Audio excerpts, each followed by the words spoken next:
There's a lot of hype around the game Make It to Midnight, but is it destined to fail? Will this RRO surprise us? Will it fall flat on its face? Will you finally use code SNAIL to support me in Rec Room? Like seriously, just click the button on my profile already, come on! We'll find out the answer to all these questions and more on this episode of Chubby or Snail, ooh. I had early access to Make It to Midnight, so I was able to put it to the test. But believe it or not, this is actually the second time I've gotten to beta test in RRO. We'll talk about all my feelings for Make It to Midnight, but for a second, let's turn back the hands of time and talk about when I tested Rec Rally. I think it's really good to compare these two games because history tells us that Rec Rally was a bit of a stinker, a pee-pee-poo-poo. It had unlimited hype, but now it's kind of dead. To see if Make It to Midnight will succeed, we need to talk about what went wrong with Rec Rally. Rec Rally was released about 2 years ago. It was back when I had 4,000 subscribers and 0 friends. I still don't have any friends. I'm still working on that one. The reason I think Rec Rally was so hyped is because on paper, it sounds like a banger. Mario Kart and Rec Room, 10 out of 10 idea. But as soon as I started beta testing the game, it became obvious that the game had a few kinks. I quickly found out that unlike Mario Kart, most Rec Rally races are decided within the first 15 seconds. There's always this initial clusterfuck, but once the dust settles and someone makes it out, the race is basically over. Mario Kart has special items to keep the game balanced. The Rec Rally kind of has the opposite. Whoever's in first place gets first dibs on the boosts, gets to screw over the people behind him, and all of a sudden you have a massive lead and a very easy path to first place. And what also sucks is that the laps are really, really long, like my penis. So it creates a situation where the winner's picked right away, and then you're stuck racing for another 10 minutes. And that's when you start to ask yourself, why am I even here? There's no leaderboards, there's no PRs, there's no special tickets you get for winning first. It's just you going around the same track you've seen 100 damn times already. The bottom line is that replaying Rec Rally is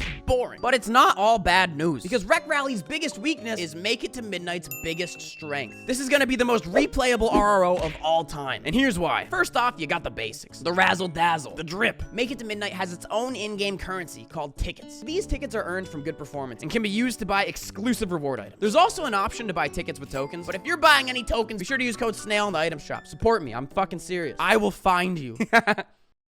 But this storefront is a huge upgrade from Rec Rally, because before you just had to be rich to get the new items, and now you have to be skilled or be rich. More importantly though, Make It to Midnight introduces a revolutionary level up system. The experience you earn from playing can be used to unlock a variety of perks for both the survivors and the killer clown Bonky. So not only are you incentivized to gain XP from playing well, but these perks introduce so many different ways to play the game. Maybe one game you're the repair guy. Maybe the next game you're the doctor. You can go into each round with a different perk, and you'll always find a new way to enjoy yourself. These new perks also make the game terrifying, because you never know what Bonky's gonna use. For example, Bonky usually just runs around, but in this round, I legitimately almost shat my pants. Don't tell anyone.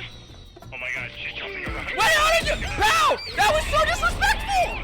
Jesus Christ, what was that? The thing I love most, though, about Make It to Midnight is that if you're a survivor, you cannot win alone. I promise. This isn't paintball where one player can carry a team. If you don't work together, Bonky will wipe the floor with you. In this game, you need people to get different generators. You need people to heal. You need people to distract Bonky. Everyone has a role to play. There's so much communication. And overall, this is the perfect environment for making new friends. Mic drop.